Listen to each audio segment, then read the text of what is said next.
আসসালামু আলাইকুম। এই যে দেখেন, আমি এখানে আলু কুচি কুচি করে কাইটে নিছি। তো আমি আলু ছিলি নাই, যেতে গুঁড়া মাছ রান্না করুন। কুচি কুচি করে কাইটে নিলে আলুটা ছিলা লাগে না, এটা তো আরও ভালো। এই যে আমি দুইটা পেঁয়াজ কেটে নিছি, টমেটো কেটে নিছি, এখানে কাঁচামরিচ ফাইরা নিছি, লবণ নিছি। তো এই যে দেখেন, আমি গুঁড়া মাছের জন্য এটা নিয়ে নিলাম। আর এই হলো আমার কাসকি মাছের গুঁড়া, যে আমি এটা কড়াই নিয়ে নিছি। তো আমি এখানে আলু কুচি দিয়ে দিলাম, টমেটো কুচি দিয়ে দিলাম, পেঁয়াজ কুচি দিয়ে দিলাম, লবণ দিয়ে দিলাম, কাঁচামরিচ দিয়ে দিলাম।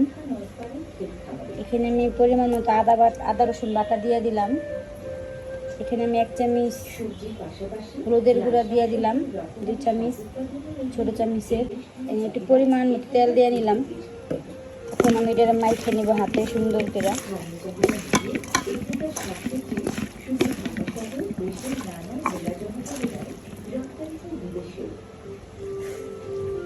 এখন আমি গুঁড়া মাছটা দিয়ে দিলাম।